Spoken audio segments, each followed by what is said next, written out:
ഒറിജിനലാണെന്ന് തോന്നുന്ന artificial flower. അതാണ് ഇന്നത്തെ ക്രാഫ്റ്റ്.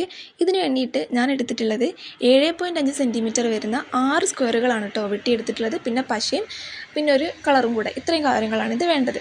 ഇനി ഇത് ചെയ്യാൻ പോകുന്നത്, ഇതിനെ രണ്ടായിട്ട് മടക്കുക. ഒരു പേപ്പർ എടുക്കുക, രണ്ടായിട്ട് മടക്കുക, പിന്നെ അതിനെ ഒരു വട്ടം കൂടെ മടക്കിയെടുക്കുക. ഇതേ രീതിയിൽ ഈ ഒരു 6 പേപ്പറും ഈ രീതിയിൽ തന്നെ മടക്കിയെടുക്കണേ. ഇനി ഓരോ ഇതളും എങ്ങനെയാണ് ചെയ്യുന്നതെന്ന് കൂടെ പറഞ്ഞുതരാം.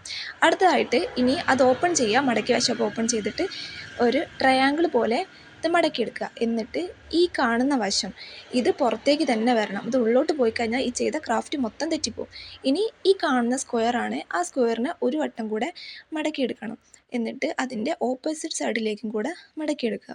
ഇനി അടുത്തതായിട്ട് ഇതെല്ലാം കൂടെ ഓപ്പൺ ചെയ്തിട്ട് ഇപ്പം മടക്കിയെടുത്തിട്ടുള്ള ആ ഒരു പുതിയ ട്രയാങ്കിൾ ഇതിൻ്റെ ഉള്ളിലേക്ക് പോകുന്ന രീതിക്ക്, ഈ ഒരു രീതിക്ക് വേണം കേട്ടോ ഇത് മടക്കിയെടുക്കാൻ. അല്ലെങ്കിൽ പിന്നെയും ഈ ക്രാഫ്റ്റ് തെറ്റും. അതാണ് ഇതിൻ്റെ ഒരു പ്രശ്നം.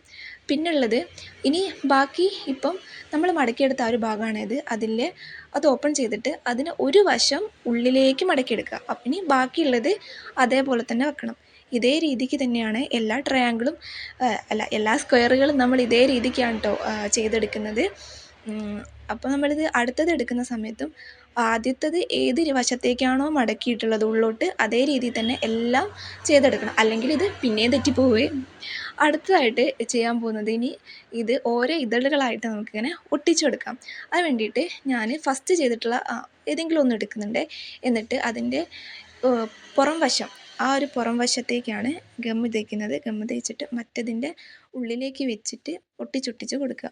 അങ്ങനെ ഒട്ടിച്ച് ലാസ്റ്റത്തത് വരുന്ന സമയത്ത് അതിൻ്റെ ഈ ഒരു വശത്തും ഗമ്മ് തേച്ചിട്ട് അതിനെ ഫസ്റ്റ് ഒട്ടിച്ചതിൻ്റെ ഉള്ളോട്ട് വെച്ചിട്ട് അതും കൂടെ ഒട്ടിച്ചത് സെറ്റാക്കി എടുക്കുന്നുണ്ട്. അവസാനം ഈ ഒരു മോഡലാണ് കേട്ടോ ഇത് കാണാൻ പോകുന്നത്. ഇനി ഇതിൻ്റെ ഓരോ സൈഡിലും ഇങ്ങനൊരു കടലാസ് പൊന്തി നിൽക്കും പുറത്തേക്ക് വരുന്നത്. അതിനെ നമ്മൾ ഈ കാണുന്ന ബ്രഷ് ഉപയോഗിച്ചിട്ടാണ് ഞാനതിനെ ചുരുട്ടിയെടുക്കുന്നത്. അതിൻ്റെ രണ്ട് സൈഡും ചുരുട്ടി ഉള്ളോട്ടാണ് ചുരുട്ടിയെടുക്കുന്നത്.